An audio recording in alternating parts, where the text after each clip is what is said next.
Giggity. We're gonna start recording on the mixer in 5, 4, 3.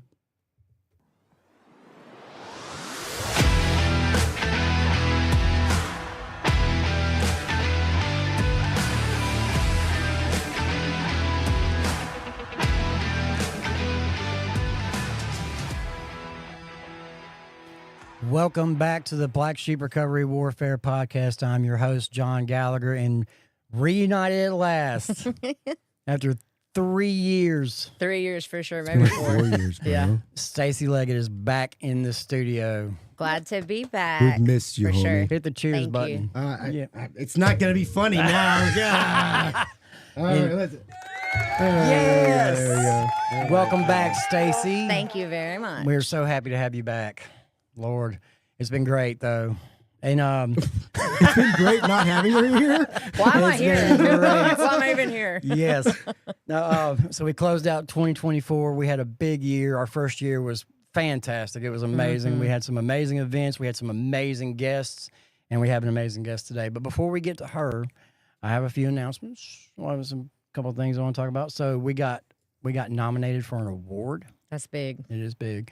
We got nominated for Best of Mississippi, Best Podcast. So I think the voting starts January 6th. I'll drop a link for that on all the social medias and stuff, so y'all vote for us. When does voting end? Not sure, but I know that the award ceremony is in Hattiesburg, April the 12th, I think is what Okay. it is. Yeah, so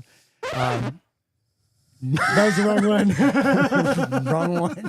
I'm just really glad that you didn't have that I'm just when gonna I take a did my step out of here, episode. guys. I'm sorry. I'm ruining He's off everything tonight. tonight. He's awesome. I You're am fired. off tonight. You're fired. Oh, God. All All right, so, there we go. That's another black sheep got nominated also. So Monica Weber. Yeah, for I saw that. A new wellness day. I What's muted happening? myself just before that. I'm so glad I did. Oh my God! Why are we here? Did you want to sit on a couch? Like, Yeah. you want to be in this? He's got his own camera up there. No, we're good, bro. Let's go. Danny, I've missed you so much. How is your year so far? Man, it's been Okay, Day 2. we're not even Yes, that's the genre I'm talking about, bro. We're not even 3 days into it. That's the genre I'm But talking yeah, again, about. we had for our first year, it's just amazing how far we've already come along. How much this studio, because of Danny, has evolved. Don't- Man, you please. if you drop back and you watch the first episode and then go up to about the 10th and the 15th, you can see this studio literally evolve because he's put a lot of blood, sweat, and tears in this, and a lot of money into this thing. And for that, we're grateful. Danny. We God's thank just you, opening Danny. up the doors, and I'm walking through them. That's all that's happening. That's Amen. it. That's it. That's it. Amen. And also, our first big event of the year, February 22nd, we have Brian Head Welch from What? Corn. Yeah. I have many friends that are Yeah. very excited about this. Oh, I can't wait. It's just exciting that not only is, he's coming February 22nd to, help support our recovery community, man, but it's just going to be an honor to. I read his book and wrote like a book report back in the. I'm old, Yeah. I'm old. Like my first experience with college before I decided to pursue my career in meth a little bit longer.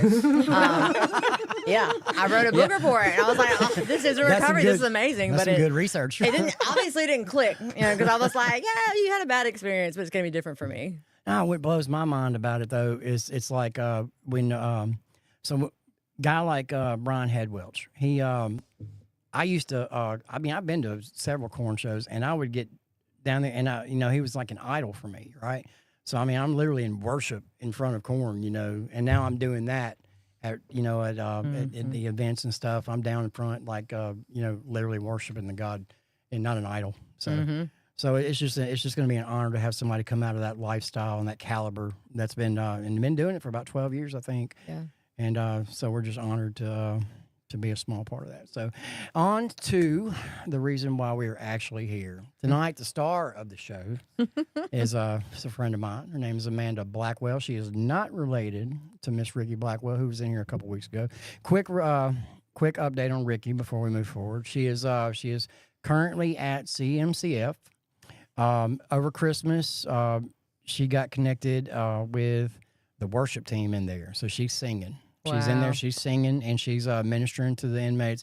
And they're already talking about, depending on, good behavior over time, that the chaplain has already shown interest in her and putting her as a trustee with the chaplain over there at CMCF. So we're we're going to stay in prayer for her to stay at CMCF because in Rankin County, it's a shorter drive for her father, who's just a few miles away from there. So we're going to be in prayer about that. Now, we moving on. Now it's your turn. Yeah. Now I'd like to introduce our guest. Her name again, Amanda Blackwell. Hi. Hi. Hi. I'm happy to be here. That's going to be your favorite moment of the whole Yeah. show. That's the first clip for That's- sure. Highlight. Highlight. That's how my daughter prays. Hi, Highlight God. reel. How does your daughter pray? Hi, God. Says, "Hi God." Yeah, like, what's up? That's so sweet. I'm like riding down the road. I'm like, "What up, dude? Listen, we got to talk about this, Daddy. I know you're here." Mhm. But let's just dive right into it, Amanda. Can you take us back to the beginning and I've read your story and it's a very powerful Thank you. story, and we are honored to have you here. First, one more thing. Jeez. Just one more thing. Jeez. No, this is cool. This is about The her. buildup is This killing is me. I about didn't know if you're her. about to hyperventilate, and John's like, oh, but wait, there's So, more. several. Also, guys, real quick, jump in. If you want to say something that you want to be read on the podcast, or if you want to say something to encourage anyone on the podcast, also if you have any questions, just put them in the chat, you and go. they can monitor the chat It's on the Anne fly. Marie. Yeah. Absolutely. We So can we read. appreciate y'all for engaging with us, and it's super easy. Just put it in the chat, and we'll get to it when we can. Love you. Drop it in the Man, chat. Awesome. So Sarah, a few months back, you came to me interested in telling your story on the podcast. I think you had just shared your testimony for the first time at I Trinity. just finished it. Trinity Wesleyan, and what I've been telling people, as I've learned to be a podcaster host and those things is because I get approached all the time, right? And obviously we can't have everybody on here. Everybody's got a testimony. They're all wonderful, but it's so I would tell people, like I told Amanda, I said, well, listen, here's my email address. Type it out for me and, send it through the email and I'll get to it. And, man, she got on it. I'm telling you, she sent me 200,000 words. I relate to that. I Listen, get it. Out of I get it. everybody that I've told to do that, she's the only one that's done it.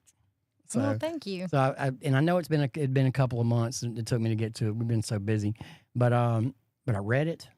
It's powerful. Thank you. And I'm telling you, it's going to change lives. So, with that being said, you take us to the beginning, and the mic's yours.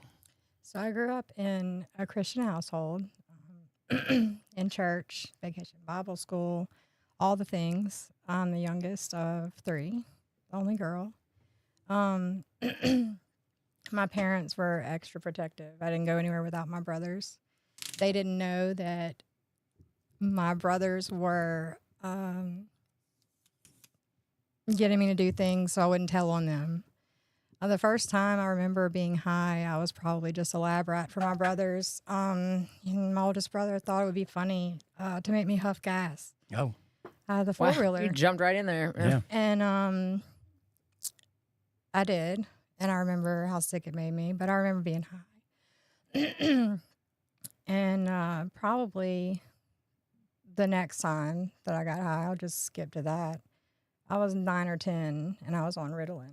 And my brother showed me how to crush it up and snort it. So I've always liked that feeling. I think that led to probably my meth addiction down the road, but 9 years old. 9 years old. Wow. And I didn't go anywhere without my brothers or family until I was 13 or 14 years old.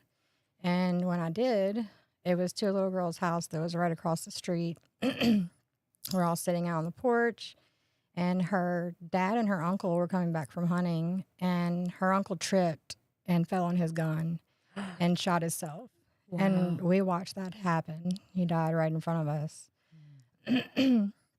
Yeah, I remember reading your story that before that happened, you were so they were so overprotective over you that they wouldn't let you go anywhere. And when you finally talked them into letting them go to stay with your friend, something like that happened. Yeah. Something very traumatic happened. So,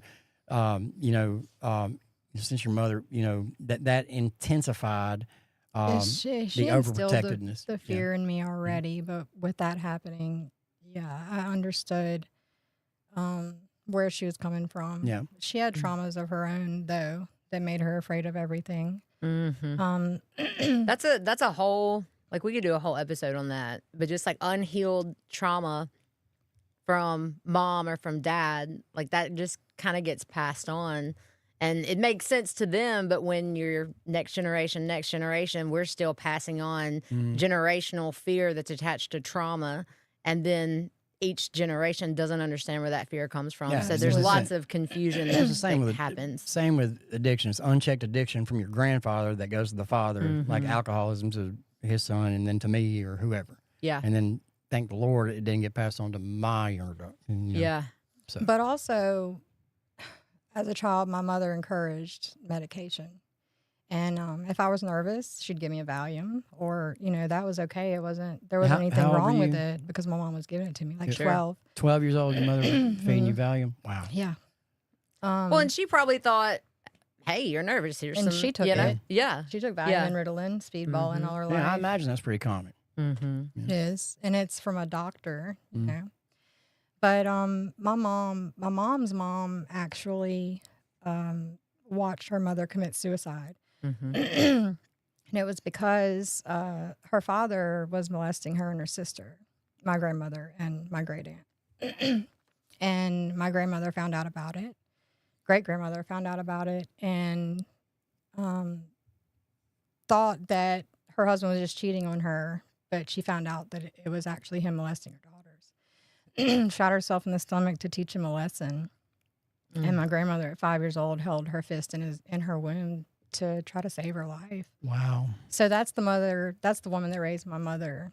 So I can't hate on them. Her scars were real and it made her who she is. Yeah, so she was just terrified to let you leave the house. Right. Yeah. Well, At all. it's survival mode. I mean, you go through trauma that intensely, then you kind of, in an adaptive way, survival mode becomes the normal. And when you've lived in survival mode for most of your, like, you don't know you're in it anymore. Like, this is just how I get through the days. Like, this is how I quiet the anxiety and the racing thoughts in my head, is I just have all of these things that I do, like not letting my kid leave the house at all, Did y'all And that, go ahead. sorry, that generation wasn't like us. They didn't talk about it. So my mom grew Yeah. up hiding everything and making things look good and look pretty. And if it looked good, that's all that mattered, including me. So yeah, I didn't mean to interrupt. No, you're fine. Yeah. Did y'all go to church or anything together? And were Yeah. y'all involved actively in the Very church? involved in church, involved in GAs. I was in the bell choir. I helped with vacation Bible school. I did all the things, but I was also getting dropped off on Wednesday nights and smoking pot with my friends at church. But I was at church. Was there any part of you, like even at that young age, that could feel this is what I'm standing for, but this is what I'm doing? All my life. Okay. All my life, yeah. So, all right. So here we are. A lot of trauma. Already drug use at 14. Why don't we jump a little farther ahead to where you got into some hardcore addiction? Yeah. Okay, well, when I moved here from Covington, right across the lake from New Orleans, all kinds of things to do, to moving to Rankin County where there's nothing to do but drive in circles and use drugs. And I went to Northwest. Yeah. Well, I got involved in the crowd that would accept me. Everybody had their own little clique. But my first trouble I got caught selling acid. Summer school in 10th grade. And I was court-ordered to Camp Shelby. Just knew that was going to change my life. Everything was going to be fine. I knew I wanted to change all my life because I knew what I was doing was wrong. But it felt good, right? Like I don't know what else to say. Survival. This is what we do. This is how we Yeah. make it through the days. Yeah. Forgot where I was. Camp Shelby. Yeah. So I graduated Camp Shelby, aced my ACT, ASVAB, all that. Did great. Came home, did okay for a little bit. met my daughter's biological father, had her, found out, and then we were using ecstasy and coke and meth and all the anything that was there. Found out that another girl was 3 months pregnant when I was 6 months pregnant, and I moved home. And that was the best thing that could have happened because, I was in the middle of a trailer park in trap house, pregnant, 19 years old. And I moved home.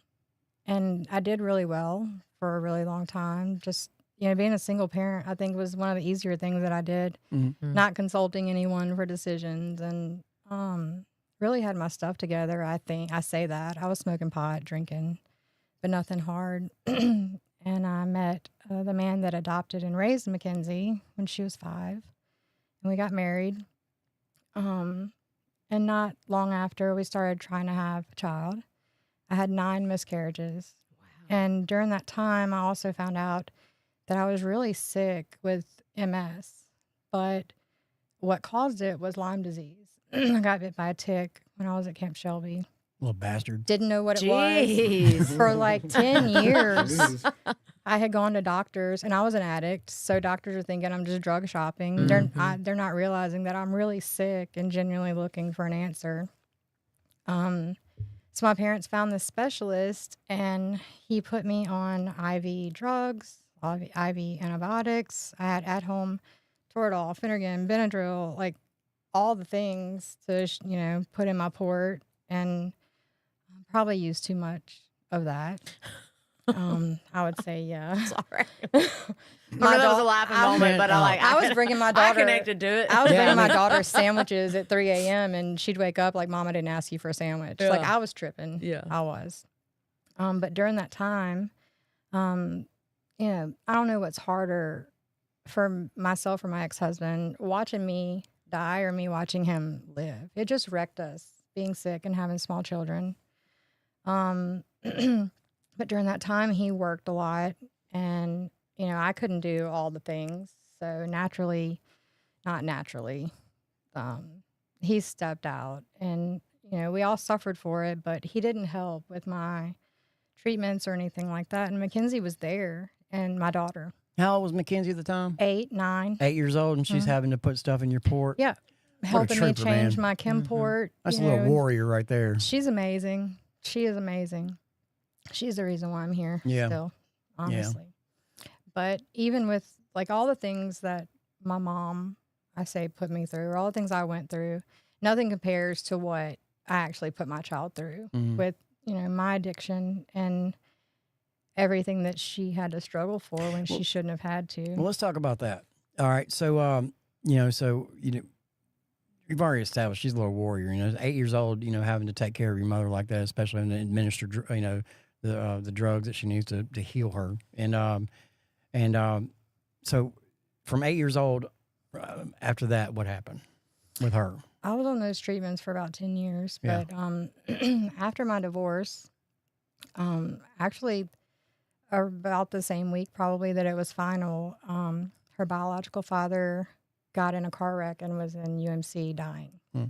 And I've always told Mackenzie when she was old enough to accept the rejection or his acceptance that she could reach out. She wanted to know him, and he never had anything to do with her. But I know she would want to know that for herself one day. Yeah. So when that happened, she wanted to go because she thought that he would die. So we went, and he healed, and we got back together. Oh, wow. You and the bio dad. Dumbest thing I've ever done in my life. We didn't get back together. He moved all of his crap in my house, played his Xbox, sold his meth, like... That I also relate to that. Anyway. And Mackenzie... It's fine. Mackenzie had a little friend over, and I was in my room rolling the bowl, and her friend said, "Hey, Mackenzie, come look," and showed her through the crack of the door what her mom was doing. So she was devastated and had seen where her dad hid some drugs, called my parents. They all turned us in. My kids got taken. He went to prison. My parents were so involved with Mackenzie, and I know you asked me about her stuff, but they were so involved with her stuff through the courts that the judges knew who my parents were. So when it came to like visitations and things like that, there was nothing legal. They didn't like take my kids. I didn't have to go to the courts and try to get them back, which I should have. If that had happened then, it might have stopped a long line of stuff. But so when all that happened, Mackenzie went to live with my parents, and I would go visit her like on the weekends and stuff. She was running away. She was, they would have to call the ambulance because she was taking chlorocidin pills and she had passed out. And I went to visit her and she stole all my Xanax, right? And my mom calls me like 3 hours later and she's like, Amanda, Mackenzie showed me the drugs that you gave her. This child like stole my Xanax and took what she wanted, I guess, and then used that to like, she knew the problems that my mom and I had. I know she just needed attention.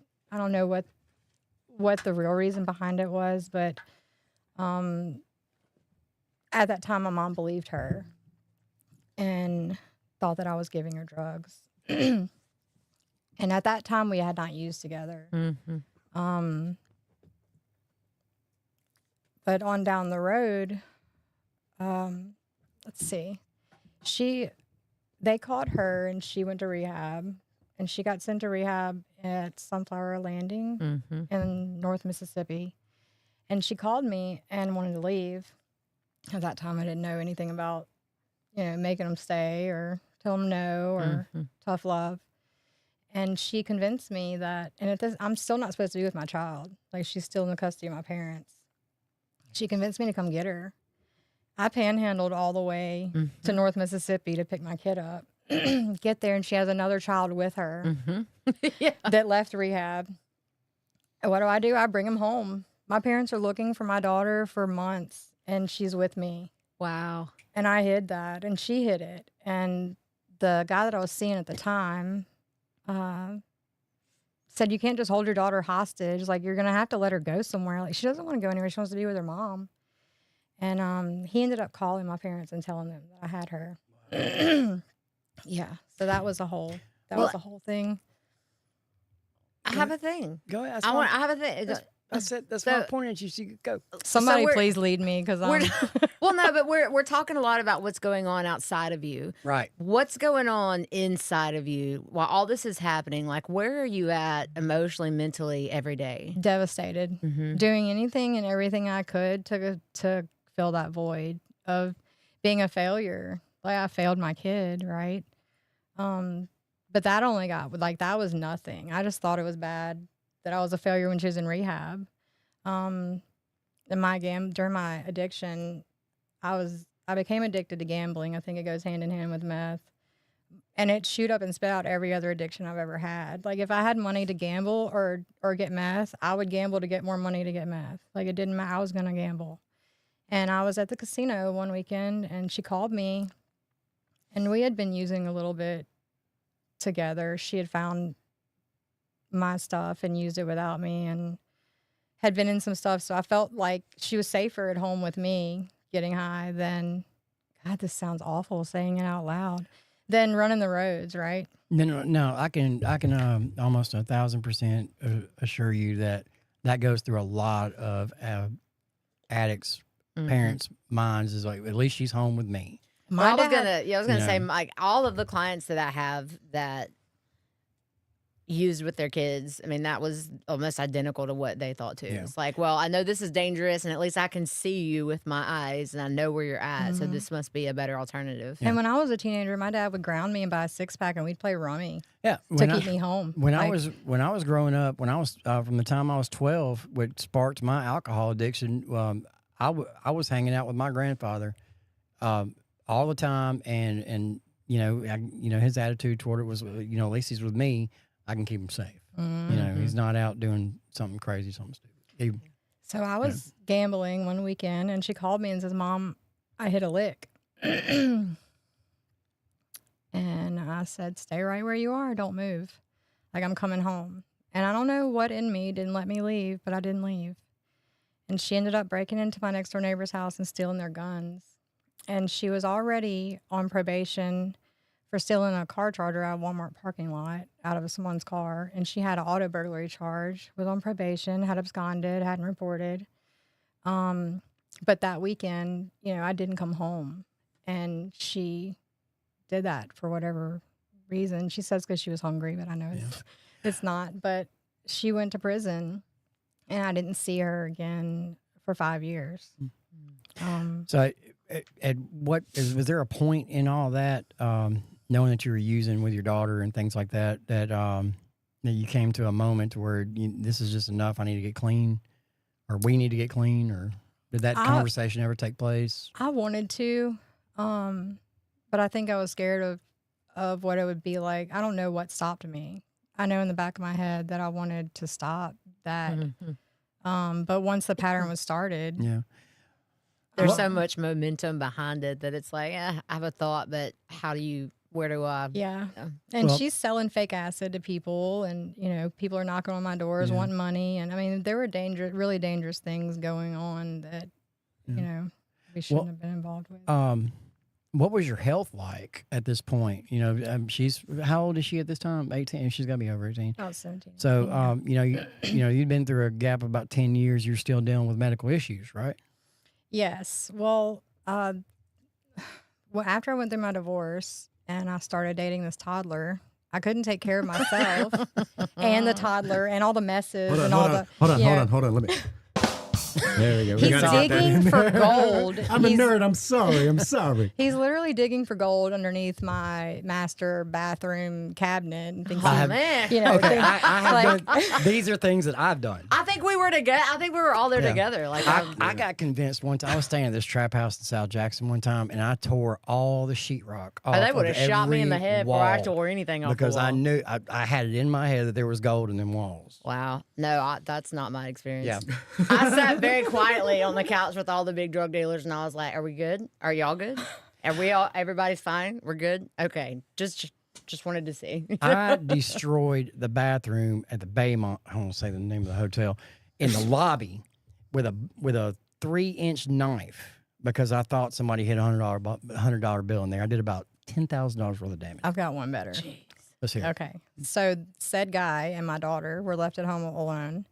They cut, so my garage, there's like a carport and it's closed off. And then the entrance to my laundry room and my kitchen, my house in the garage. Well, he not only sells my garage door and takes it to the can man. I live on Woodgate Drive in Crossgates, y'all. It's obvious I don't have a garage door. Not only that, they don't need it. They decided to cut like an Alice in Wonderland door, like a mini door in between the storage and the laundry room. So now my house is really open. There's a little Alice in Wonderland door in the storage, That's beautiful. That's awesome. Anyway. That's beautiful. I love psychosis. Poetic, even. Poetic. Yeah. I forgot the question. I got nothing, baby. Nothing. I forgot the question. I forgot. Yeah. Well, I used to tell people that meth would kill anything, and that I thought that meth killed everything that was ailing me. Now I know that Jesus healed me, Amen. and I know that it was for a purpose. That's what the question was. At this point in your life, when she went to prison, what was your health status? What was your health like at that point? I know you were dealing with multiple sclerosis and... Oh, it wasn't killing me anymore. I was killing myself. Yeah. Isn't that a thing to think about? Like all of these medical conditions are good, right? Fighting for my life. Fighting for your life. And then, but I'm voluntarily, something that fits inside of my hand, I'm using it to kill myself. And let me tell you, I had quick access, and I was living with a bunch of people. Oh, you had the port. Yeah, and let me tell you, it saved my life because everybody around me was doing it that way, and I wasn't. And I got the wild idea to try it, and I did, and I thought I was going to die. The cough, I couldn't breathe. I was in University Hospital a week later with a heart valve infection, dying. Wow. So, and I knew that that's what caused it. It was dirty dope in my port, so I never did that again. It saved my life that happened, but... So you never shot up again? Mm-mm. Okay, good for you. Never. Amen. Yeah. Never. It was good enough without it. I mean, it was bad enough without having to do that. It's fine. Let's not go there. You guys are on fire tonight. What's going on? Speaking of fire, I mean, back to you, Amanda. There we go. She said cough. I said, No, right? and we'll go continue. But So so we're at- I yeah. I didn't have time to take care of myself. Only had time to get high and try to bury the pain. And I couldn't even do that right. When did the cancer diagnosis come in? My early 20s. So my grandmother died with thyroid cancer, but back then they didn't have all the technology and all the things. When I was trying to get pregnant after my marriage, we didn't know why I was having so many miscarriages. So I kept going to specialist after specialist. Ended up having horrible kidney stones, and went to a specialist, and they saw something that they thought was a stone, but for some reason they wanted to biopsy it. It ended up being a tumor sitting on top of my kidney and my adrenal glands. So they removed that one, went through chemo, not radiation. But that was short-lived. That was nothing like fighting to kill Lyme disease. Like, I don't want to downplay cancer or anything like that because it's a major thing and it's deadly, but it didn't almost kill me like my addiction almost killed me. Yeah. Well, can I ask you, and I know this is super personal, so you don't have to answer this, but 9 miscarriages, how did you process that? So actually my first miscarriage was after Camp Shelby. I met my high school sweetheart. I say high school, Camp Shelby sweetheart. Came home, we're living together. My parents let us live together. And I got pregnant. And when I was almost 6 months pregnant, I fell in the shower. Like, the dip in the tub. I went to step into the shower and my heel slipped. And my parents had scored concrete floors. And I fell on my bottom with my feet up in the tub. And my mom took me to the doctor and, all the things. I literally gave birth. It wasn't okay to be pregnant out of wedlock in 1995 and go to Baptist Hospital. Like, they weren't helping me. They let me sit in pain. They didn't help me through the labor. And I gave birth to my first child at 6 months. And the emptiness, another feeling of failure, because I was trying to provide that, the love of my life once a child. And he was raising my daughter. He adopted her, but he wanted that for himself. And, it's crushing. But we kept trying. And I don't know, it's God that I even have my son. And,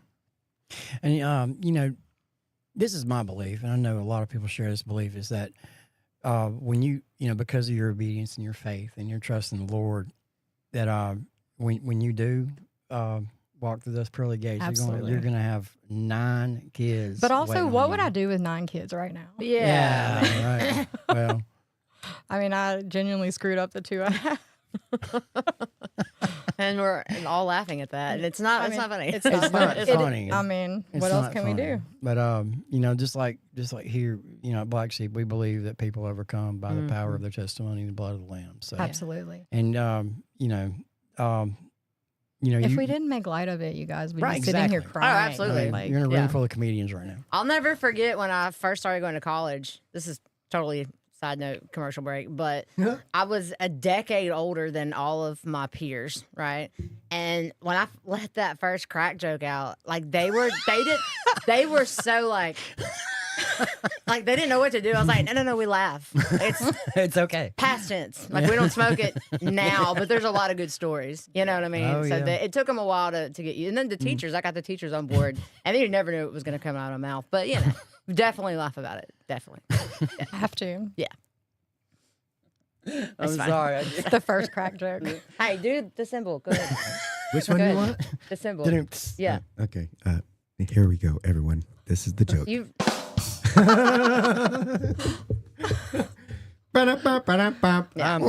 is I so feel far, like I this should has have been your the- back. This has been the funnest episode by I feel like far. I should have your back, but I can't help but laugh. Yeah. Sorry. Nah, it's fine. It's fine. If this is the outlook for 2025, this is Oh, gonna it's be gonna great. be a good year. Awesome, bro. It's gonna be a good year. I love it. Yeah. All right, so all jokes aside, Never. so golly, all right, I've done lost where we were at. Me too. All right, so there he is. Hey, Danny. Hold on. Oh, hold on. Yeah. Okay, so see, they were dealing with cancer. Right. Back All to right, the show. so you've already been through a lot of medical problems: Lyme disease, multiple sclerosis, cancer, your daughter going to prison. But also, I was sick all my life. Like Yeah. I grew up with my mom just saying to anyone who would listen, like they're just redheaded sick kids. Like poor pitiful me, 2 redheaded sick kids that just scream all the time, hyperactivity, poor pitiful me. So every time I got sick, and I don't even want to say this, but Say it anyway. yeah, I'm going to say it anyway. Like I know that my mom fed off of my illness and the attention she received for having sick kids. Like I don't know how far it went or if there was any damage done by her, but I know that she fed into the attention. And she needed attention, obviously. Validation? Something. I'm not No, really sure. You're the but, therapist. What do you think? I need a lot more information than that. Okay. Yeah. Continue. where was I? She was fading off of the attention of your sick. Yeah. So I skipped over it all, but when I was a little girl growing up, all I heard my mom say was how fat and ugly she was. You know, my mom had her first facelift when I was in like kindergarten, tummy tucks, liposuction. I had liposuction at 17 years old. What in my mom's mind said, okay, you're not skinny enough. Yeah, we're going to pay for you to do this. Growing up, I was in gymnastics. My mom kept me really busy. And, you know, failing and being belittled by your mom is tough. But the one time that sticks out to me the most, we were at a gymnastics meet and I won. I won on beam, I won on floor, I won on bars, I won everything. And my mom got up and left, like when I got my last blue ribbon. And later I asked her, you know, why did you leave? Weren't you proud of me? And she was embarrassed because I wasn't a little gymnast. I was bigger than all the other girls, and she didn't think I should have won. And I was devastated. Wow, I can Like, imagine. I was devastated because that's all I ever wanted was to make her proud, and I'd finally done it, and Yeah. it wasn't good enough. But still, nothing. I know that she just wants what's best, and I know that she's dealing with it in her own way. So I don't hate her for that anymore. But Yeah. I really did. Like my first memory of my mom is her like screaming at me. She hated me, wanted me out of her life. She wanted her husband to herself. Like kindergarten. Yeah. And, you know, I was going to, because I relate a little bit to just not ever having, like, I never had somebody sit down and say, you're over. I was asthma, all the things. I was very overweight until I was diagnosed with diabetes when I was 12, and then I lost a bunch of weight, and everybody wanted to be my friend, and I was like, oh, got it.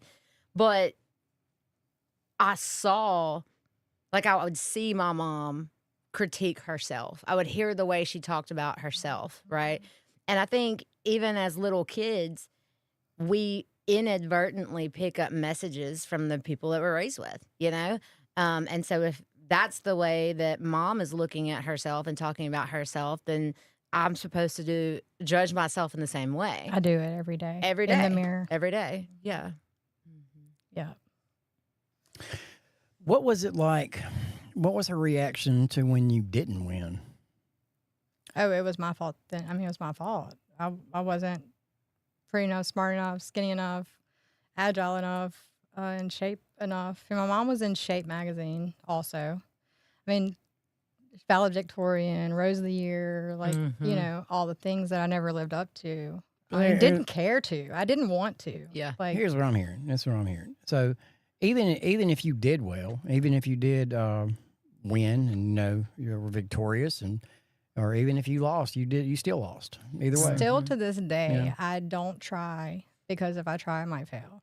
Yep. Like I have to push myself past that and just do it scared. Mm-hmm. But for the first, you know, being sober and having to find myself and my confidence for the first time in my life, the last like year, especially like with my testimony and Yeah. this is huge for me and my anxiety. You're doing great. Yeah, Thank you're you. an epic job. Thanks. I forgot the last part of my sentence. I'm no help. Well, just dance on the camera until you figure out Well, I what's can going tell on. you that. Look, I want to say this. I want something. Oh yeah, doing it scared. Do it scared. I'm gonna have to Sober. edit that together so it's one sentence. We can do that. We can edit Awesome. all We of it. can. We can really Thank do it. God. So, you know, I know you know this, but I want to say it out loud that for every one of your failures growing up and every wet ribbon you won, Jesus was there and he was proud of you. Yes. Yes. So What about like, and I know maybe should ask this once we get to that partner story, but today, how would you describe the relationship you have with yourself today? Good question. Oh man. So when I look in the mirror, I know that I'm beautiful, Yeah. that I am who God says I am. I'm all, all the things. I'm a daughter of the King, and I'm made in His image. And there's nothing wrong with being different. Growing up a redhead in the '80s, it wasn't cool. do gingers have souls? All the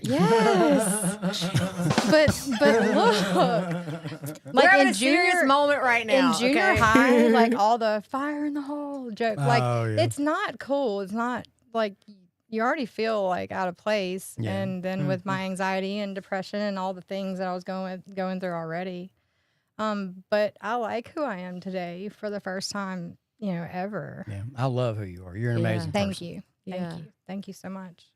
Teach your kids to be nice to other kids. Yeah. Yes. Whoever hears this, do that. And let me say, I raised my daughter telling her she's perfect in every way. And I Amen. made sure I didn't break her brain in that way. I broke it in every other way. But she thinks she's perfect. She knows she's made in His image. And Can I say something real quick on a serious note? Yeah. Okay, so I'm an optimist. Okay, so I have to identify the good in everything that is bad. I just have to. every room needs one of you. He really does. No, so like seriously, like so your childhood was tainted by the way that your mother treated you, and you, as a result of that, reacted to that, changed that behavior, stopped the virus, and now you treat your daughter in a completely different way. Yes. That would not have happened had your mom not be who she was. It's true. So God literally uses awful, and now God has changed your daughter's life through what you've learned from your negative experiences. Therefore, all of the shit that you've gone through, it's now profitable to you because that little girl has changed. Absolutely. It's changed her life. Thank you so much. Praise God. Then that's And we can all go home now. Yeah. So, so that which takes you to a scripture, which is Genesis 50:20, which I quote a lot. It's the Lord will take what the enemy meant for evil and use it for good. absolutely. So He took her entire childhood and flipped it on the enemy, and now she's directing all this positivity, just like Danny just said to her daughter, and that's amazing. And Thank the you, Danny. The more I walk in obedience and follow that lead, that little tug on my heart, the more I'm watching those chains break. Amen. Like they're just falling off. My daughter is healthy and happy and thriving and sober, and just had my first granddaughter, and to see it all like be okay. Yeah. Mm-hmm. And we're really just scratching the surface of your story, because I know a lot happens after, she went to prison. It just got a lot worse. And so if you want to If continue, it could get worse. I mean, it is what it is. when It's- you do meth, it can always get worse. Yeah. So Always, baby. so the toddler I was with, I was on disability, so I'm living off of $1,000 a month. I'm living in a house my dad owns, not paying any bills. My dad's paying all the bills. This guy just comes over with somebody to buy some meth, knocks on my door, and says, "Hey, I heard you let people live here. Like I heard you help people." And I was like, "Cool." Like you said, I heard you with your testimony. As soon as I laid eyes on him, I thought we should love each other. Let's do it. Like, let's go. Like you're here for a reason. Yeah. Felon Yeah. or not. You know what I think is hilarious? And he actually came to my house with another girl. Oh, wow. Like Even 3 days, better. 3 days before Christmas. But I pick you. She refers to the other one as the toddler, and you would take hostages. I did. This is great. And we almost died together. I woke up and this dude was like hanging Christmas lights in his underwear, and I was like, "Yeah, Let me just say, he's staying. I'm like keeping you him." can't, I can see you the can't hearts make in your this up. eyeballs. You know, like if I wasn't afraid of going to prison, and I was. Which is, by the way, the main reason why I'm clean. And I was like, I didn't feel like I was cut out for it, But if I could have recorded some of the most insane stories, We would all be, we'd be rich. I mean, people would pay good money. I mean, you cannot When you make, got to write a book. you can't make it up. I mean, there's just I have this just treasure box full of these amazing stories. So this other woman is in my daughter who's in jail in her bedroom. And this guy's in my bedroom. And I'm like, please make her stop whining. Like, please just make her stop whining. Like, Yeah. it's Christmas. Let's go to my family's house. And we were together ever since. Like, if I came home, she was gone and he stayed. But he never worked. You know, I would make lies. I would ask my dad for money because he needs work clothes. Like, anything and everything that I needed, my dad did for me. And I had never gambled before I met him. We started gambling. And I would go to the casino with him and I would be out of money and just waiting for him to leave, and we weren't leaving. So I'm not just going to sit there bored. I'm going to gamble too.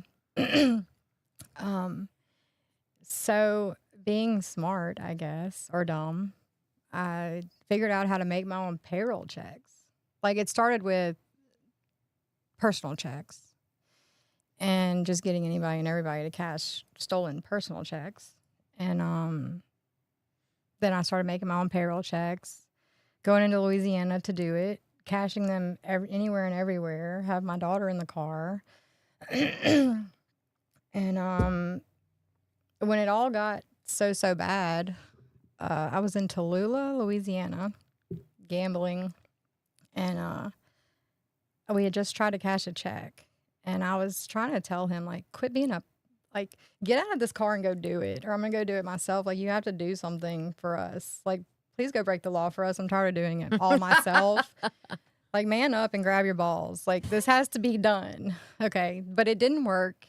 He came out, and when I left, I saw the cops behind me, and I knew. But I had so much meth and so many checks in my car. I couldn't eat all the checks. So I ate all the meth because I was more scared to go to prison, than I was to die. But that happened for a reason, because 5 years prior, I had left this dude everywhere. Like, I would pull over on the side of the road and say, I think I have a low tire. And I would leave him on the side of the road. Like, he would not get away from me. I couldn't get him. My dad would drop him off at the casino with money, and he would just come back. Like, the only time I sat down was when he was in jail or rehab. It was awful. He literally was my toddler. So we call that codependency. Oh, man. But I get it. Honest. Yeah. Because my dad, everything I did all my life, bless his heart, I love him so much. My best friend. Everything I did, he paid for it, swept it under the rug, and hid it from my mom. Mm-hmm. So I had that leverage all my life. Like, when I was 16, like, just getting into addiction, I was stealing my mom's checks and cashing them. And my dad worked for a bank, and he would just, like, cover it. Not even say anything to me, just cover it and deposit money into the account to hide it from my mom, so that I don't know if it was to protect me or to protect himself from her. Probably both. Both of you. Probably a little bit of both. That's hard too, because at the time you feel like you're winning, and then you get to this point where nobody can save you anymore because it's in here and it's in here. Oh, man. And because my dad was my hero too. I mean, he would come to the trap house and, like, bring me snacks and insulin, drop insulin. Yeah, it's just, but he would. And he, bonded me out of jail. He paid my fines. Yep. He got me out of this. He wrote a letter for that, And at the time, I just thought, man, my dad loves me that much. And he did. But it was also fear driven. Like, his behavior was fear driven. And what I realized is that, on the flip side of things, what that taught me was that I can do whatever I want. Yeah. I can do whatever I want. I'm always going to find a way out.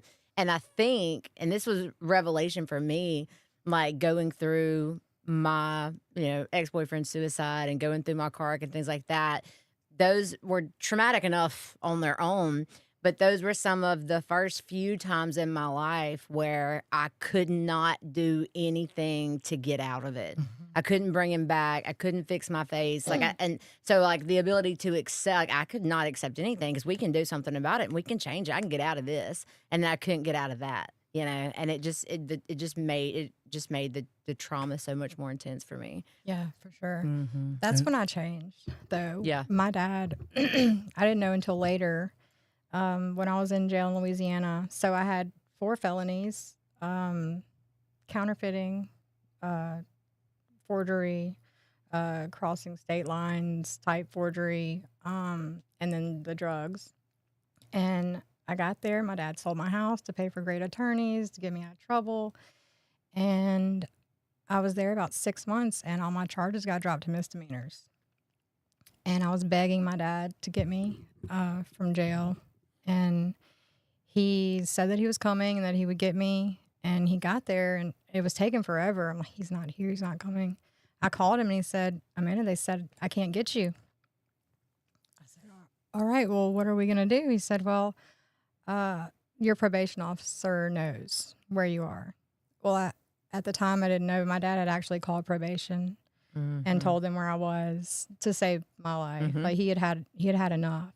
But also, when those charges got dropped to misdemeanors, and I knew that I was out of trouble and I was getting out, I'm telling you, like immediately when I went to court and I heard they got dropped, I started justifying in my own mind, or my addiction did, why I deserve to get high. Like I can get out and I can get high. Like this is what we're doing.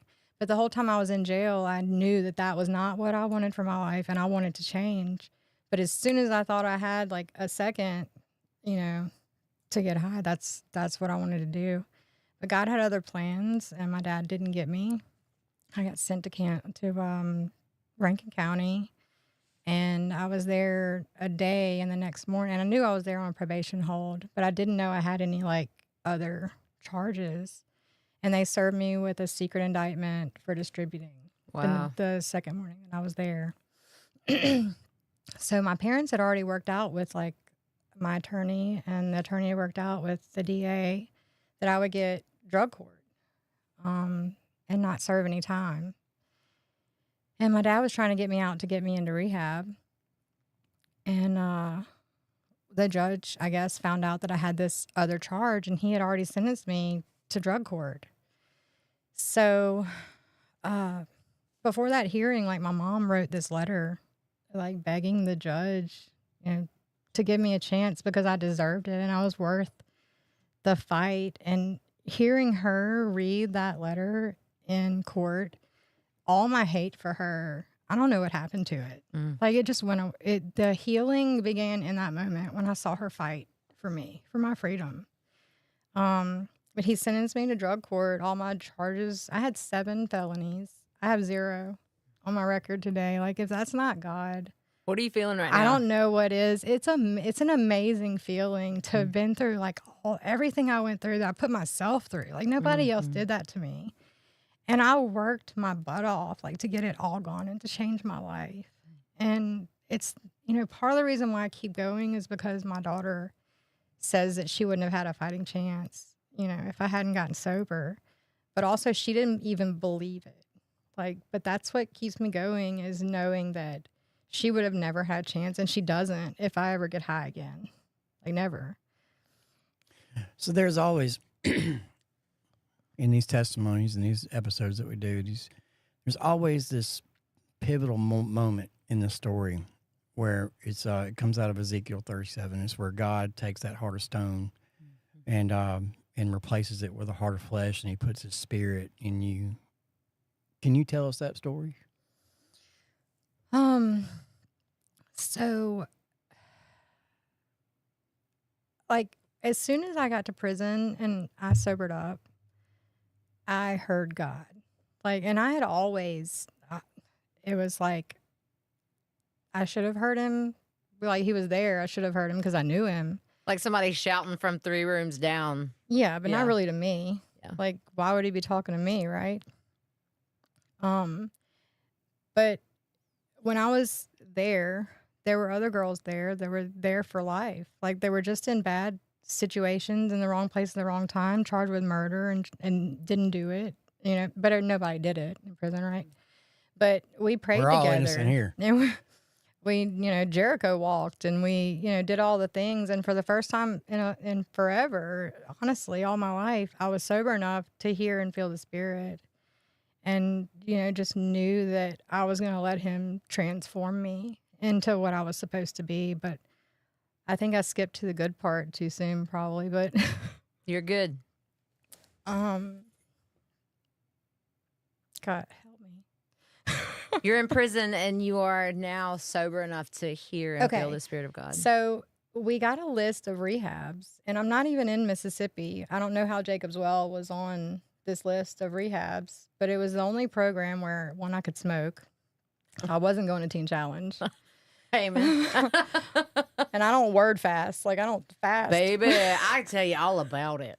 Because they got me at Teen Challenge. But as soon as I crossed the threshold at Jacob's Well, I knew what love was, because the lady that runs it, Miss Susan, if you're watching, I love you.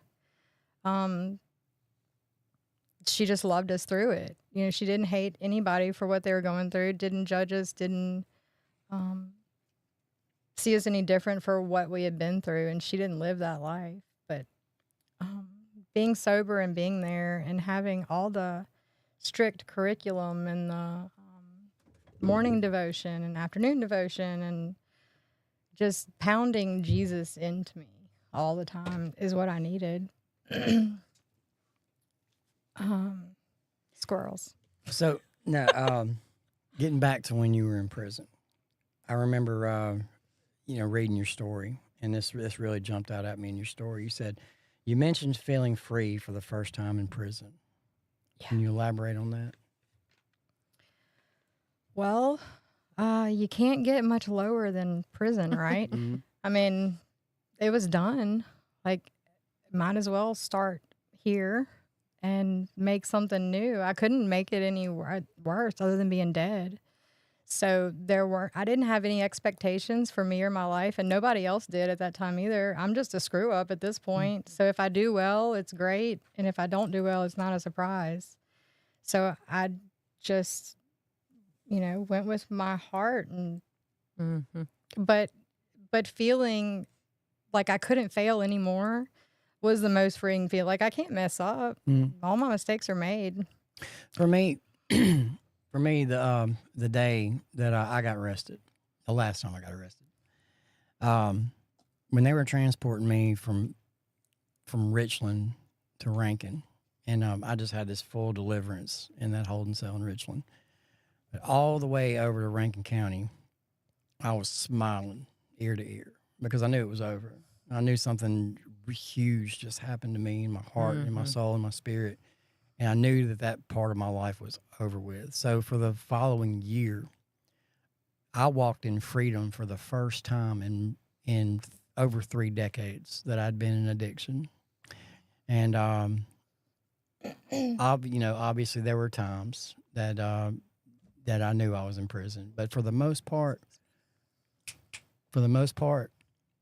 I wasn't in prison, not up here. Yeah. So come here. But it reminds me, like, I remember hearing this quote, and once you've been in recovery, you've heard this quote a million times, but it was the first time that I had ever heard it when I was sitting in the last treatment center that I went to. But, it talks about rock bottom became the solid foundation on which I rebuilt my life, And it kind of goes back to what Danny was saying, how God can take something absolutely tragic and pull something good out of it, But it makes sense to me that in that space, you finally were able to connect with something that was much more satisfying than all the things you'd tried before. Thank heavens, but that wasn't the first time. Like, that wasn't the first time that God saved me and sat me down and said, wake up.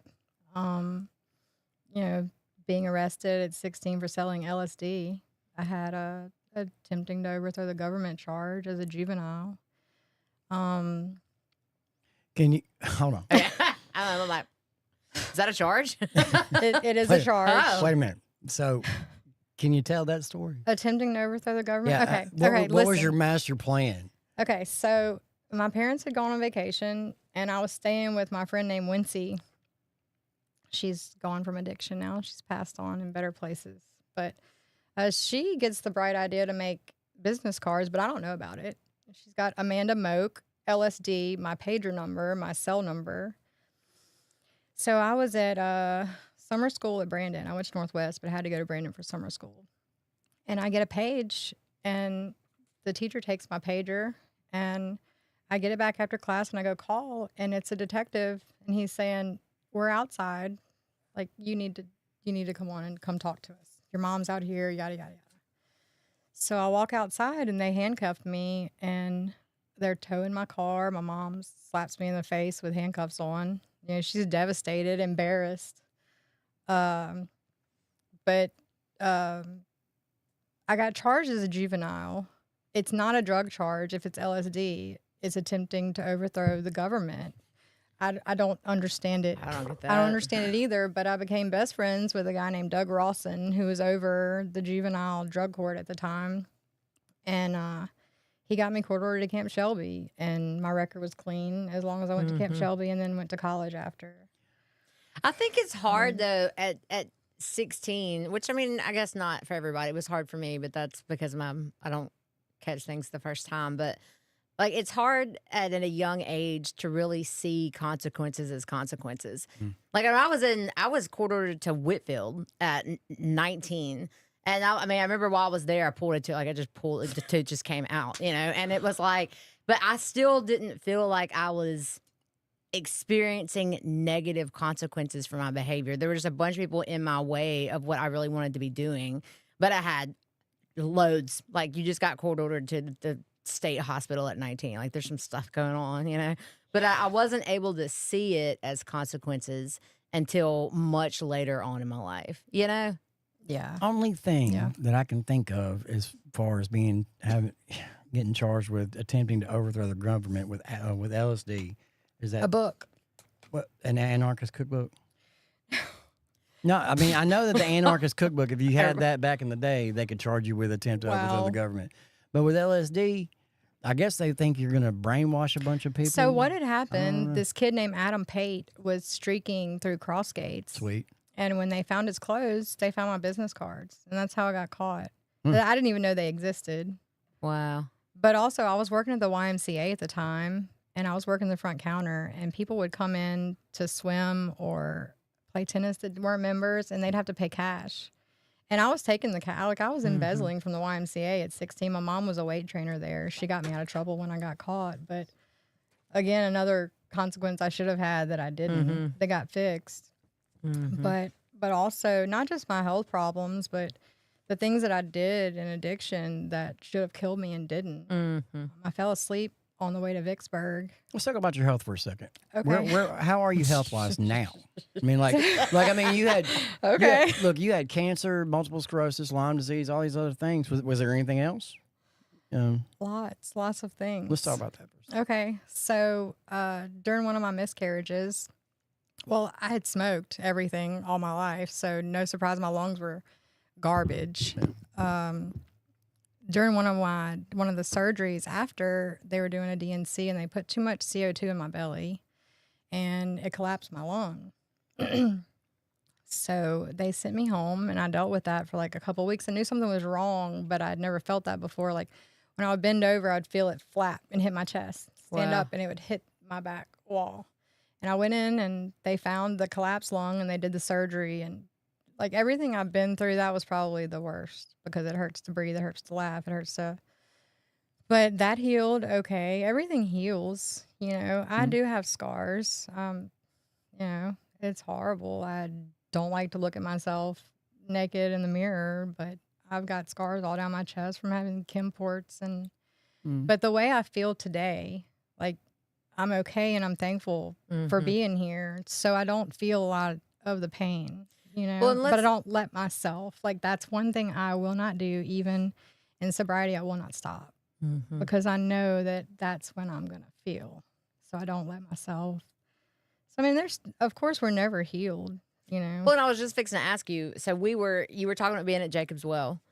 How did all of that, like that season for you, how did that season come to a close? So, well, I got into the program. They did a phone interview, and they asked me if I could work.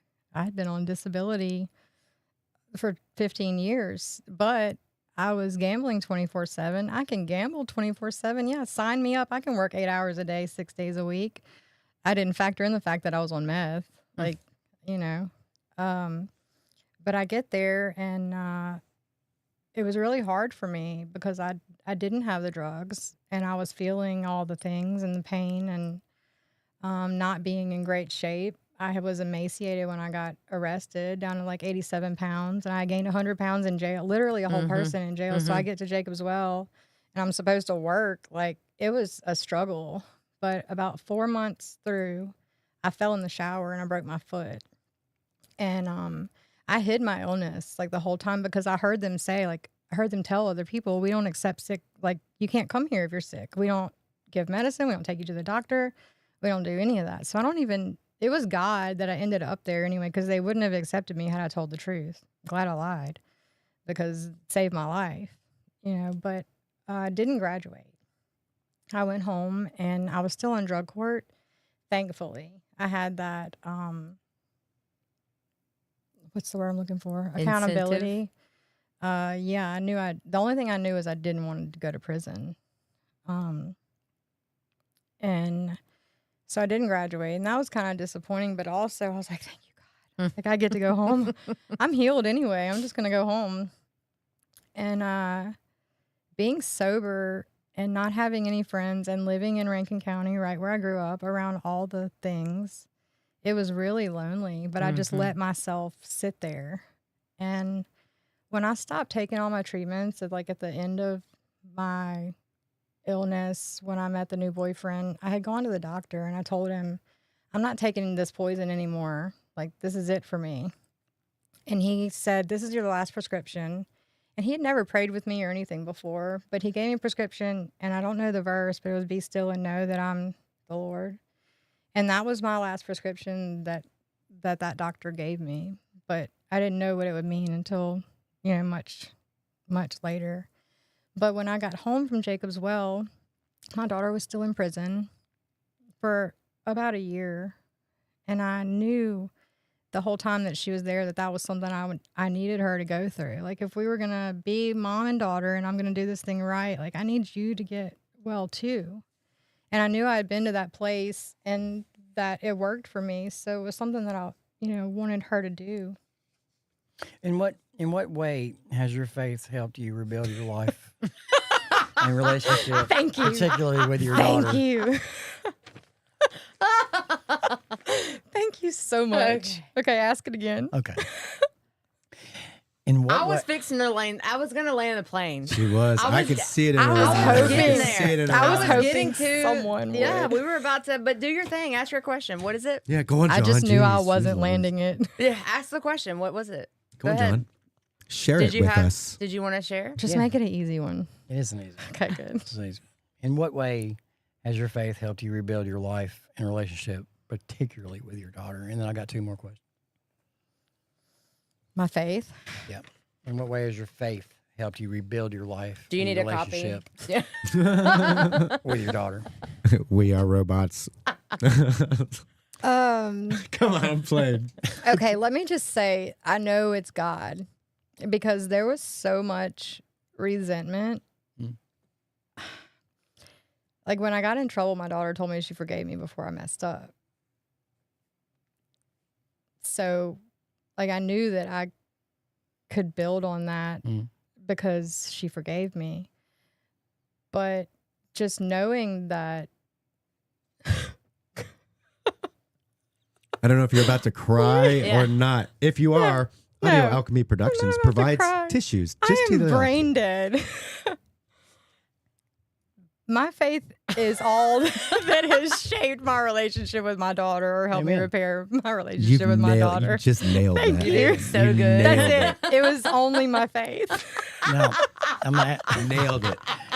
Don't ask me anything else. ask you a harder one. I have an easy question. Go with it. Throw her the Go softball. ahead. Come on, do it.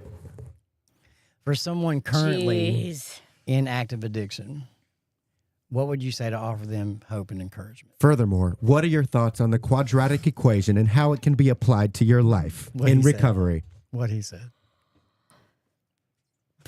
You're so mean. You are so mean. You just undid everything, Everything. every thought that I had before those words. Remember what we said? Remember what we talked about when you got in here? Yeah, but You what was can't- the question again? How does quadramatic? No. Ask your Is it question. I Okay. before E except We're just for having C, fun here, or- guys. Come on. It's Danny. 3.14, Danny, guys. can you? Hey, I got a question for Danny. Can you What? spell quadramatic? Please? No, but I It's know quadratic. I know Quadrat- it's negative b plus or minus the square root of b squared minus 4ac divided by 2a. I thought it Amen. was With A that- squared plus B squared equals C So squared. this No, is that's the. this is no. cliche, Okay. I don't know what that is though. It's a thing. It is indeed. Somebody uses it. Yeah. but I'm gonna go ahead and say it. And I know y'all. Thank you for getting us back on track. Y'all Thank you. have all said it and probably heard it, but my worst day sober doesn't even compare to my best day high. Like, Is that the answers to your question? yeah, it is. God. It's God. God. I was gonna. Are you done? I'm done. Okay. See how I was gonna ask just what is life like today? Where are you at today? What are you focusing on? What are you kind of devoting yourself to these days? I got it. Okay. So, being disabled all through my 20s, getting 50 tattoos, even on my face, like never thinking I would ever work again for a living, thought I would live on disability all my life. It's crazy to look at where I am today. I started working a year ago part-time, just enough to get out of the house, just to have something to do, to not be bored and look for other things. And today I work full time. I manage 2 cigar stores. I've got a great relationship with my daughter, a great Amen. relationship with my mom. Amen. Like we're so close, and she's one of my best friends. Yeah. But it's so rewarding to know that like I did this. Amen. Like my mom didn't do it, my dad didn't do it, nobody did it, but me and God. Mm-hmm. And I can be proud of that. And every day I wake up, I'm Yeah. proud of myself. So and several generational curses were shattered. It's amazing. all that since Jesus was a baby. Amen. Yes. That's so cool. How long have you been sober? I've been sober 3 years, November 10th. Come on. Yes. Amen. Don't you have a button for that? Look, hey, we're gonna see some major improvements on sound effects next time. I promise you. Oh, awesome. I'm not coming. I'm not gonna be there for that. I mean, even if the first year was court ordered, right? Yeah. I made it 3 Doesn't matter, years. doesn't matter. You had but a that's the thing. choice. You had have a choice. Like you can. People always say, "I don't have another relapse in me," or "I can't," because I'm like, "Yes, you do. You can. You can always choose to go do the wrong thing, no matter what is hanging over your head." And Right? yeah, not doing meth was easy. Mm-hmm. Like that was easy. Retraining my brain Mm-hmm. to like say when I find somebody's $100 on the floor, like the little things Yeah. that you do as an addict, to survive, stealing and doing things that we know we shouldn't Yeah. do and don't even have a conscience about. Well, you know, and but the lying Sit. for me, and it wasn't even like, "Did you take this out of my purse?" It wasn't even lying like that. It was lying or like, "How are you? I'm good. Yeah, everything's going pretty good. Yeah, no, I'm not really struggling with it." Like I always had to lie about how I felt, whether to a man or to my parents or to myself. Like I was always lying about what was actually going on inside me. Because it kind of felt like if I'm not lying about this big thing over here that I did something wrong, then it's not really lying, right? But then I got sober and I was like, "Oh, I'm lying to all these people lie. about how I really feel," And I was like, "Oh, what do you do with that?" You know? But with the trust issues too, who really cares how you feel? Like, are they really asking you because they want to know how you feel? Well, on the sober side of things, yes. Yes. On the flip side, like, no, absolutely not. But when I got sober and I, got into a program and, started rebuilding those relationships, like people genuinely wanted to know like how I was doing. And I was just like, And that's foreign. yeah, I was like, "Ooh." Yeah. Where are you celebrating your 3-year sobriety? Like, where have you been going? So I lead the women's group at TWC Trinity Wesleyan Church in Byram every Thursday night. So I go to celebrate recovery there. And then in all of my free time, I try to go to Jacob's Well once a month and minister to the women there and give my testimony. There's a huge turnover. Yeah, So God's it's not using you. always the same girls Yeah. there. Can you still smoke at Jacob's Well? Yeah. Yeah. Okay. Thanks for but look, asking that question. Asking for a friend. Listen, my I don't see that in the chat box anymore. Well, Nobody does listen, that. hold on. Well, I'm gonna tell you why. My older sister, man, I still have an older sister, and she is still out in that world. She is lost in bondage and addiction out in South Jackson. In the last 2 years, she has reached out, I don't know how many times, wanting help and wanting to come out of that. And every single resource that I've utilized, she always backs out, and it always hinges on, can I smoke there? Mm-hmm. Jacob's Well Yeah. is amazing. Susan Johnson will come get her Oh, really? wherever she Well, is. let me see if I She can will find go her. on the streets. Like and find her. voluntarily, involuntarily. So can we like scoop her in a van somewhere Yeah, and for just real. drive? She's Either- literally the only person I have left alive that is So like she doesn't blood have- bonded to me. Anything that could be an attachment. Like she doesn't have any No, I don't. Not that I know of. trouble. Because that helps, Yeah. you know. Not that I And know some of. incentive. Yeah. Yeah. Yeah. So anyway, last Any when I- final words? yeah. Did you have fun? Yeah. Yeah. You good? On the smoking thing with Jacob's Yeah. Well, when my dad got me out of Rankin County and he was taking me to Jacob's Well, we're pulling in and Teen Challenge sits in front of Jacob's Well on the road.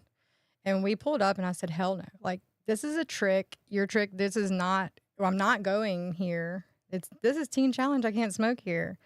And he just kept driving and we realized Jacob's Well is right behind. Oh, Yeah. man. So- I want to check that out. But I went. I think Stacy's ready to go home, but I'm not. I'm just, hold on. I think I got a whole another page of questions. Oh my gosh, no. Can we stop recording for a second?